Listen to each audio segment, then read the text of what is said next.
We are the Paparazzi TV program. I am a big deal, brought to you by Esther, and we are so happy that you are working with us. Leadership perspectives and theories is what we are still looking at, and today I want us to dive into the third episode of leadership perspectives and theories, the third foundation, which is self-awareness. In the previous episode, we said that life mapping helps us to become more aware of yourself, because as you try to find meaning and purpose for your life, as you try to get to know what the vision you have or the vision you have for your people is, that means you are becoming more aware of yourself. And that is why today I want us to look at self-awareness in detail.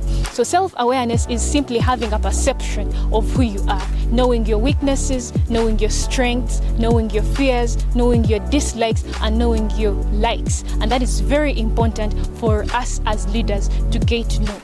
We have always wanted to become best version of ourselves. Most of us try very hard to work on ourselves. You want to be better, but it is very hard to become better if you don't know yourself. You have to first know yourself and then try to work on the loopholes that you see in yourself. Every profession has a tool they use. For example, if you take an example of a carpenter, they use nails and hammers in order to do their job. But we as leaders, we don't have to use nails and hammers. Why would we need nails and hammers? But the best tool that you have is yourself. If you're a leader at family level, a leader in a community, a leader in a country, the best tool you have is yourself. And that is why it is very important for us as leaders to try to better ourselves. Because when you get to know yourself, that means you can lead yourself better. And if you can lead yourself better, then that means you can easily lead other people better, because good leadership starts with self-leadership.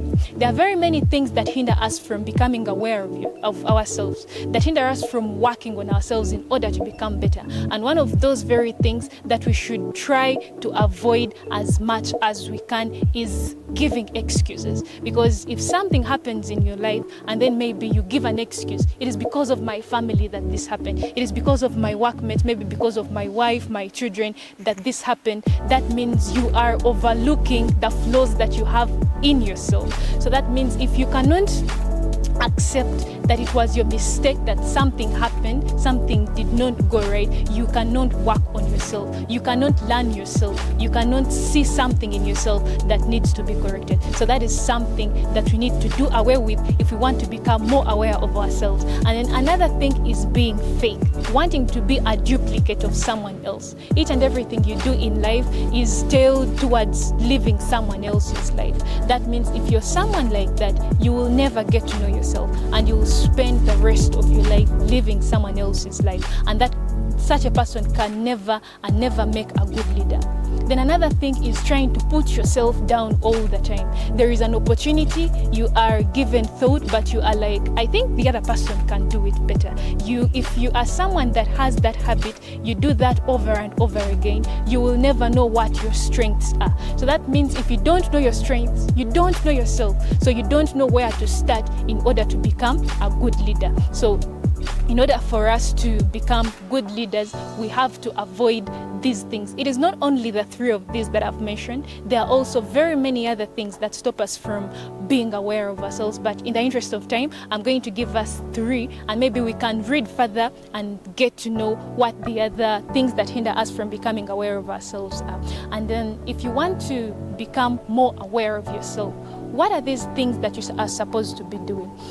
If you want to improve yourself, what are we supposed to be doing? We are supposed to look like intentionally study our personality. You know, sometimes some things happen subconsciously and they take you off, or subconsciously they excite you. So when you try to learn yourself, if you get to know yourself, you will know these things. You will know such things that affect you subconsciously without your knowledge, without you knowing. You find yourself reacting even without putting attention to it. And once that happens, that means you're starting to take charge of yourself. You are starting to take charge of your life. And then another thing is trying to find what motivates you in life. If you pay very close attention, there are things that motivate us in life.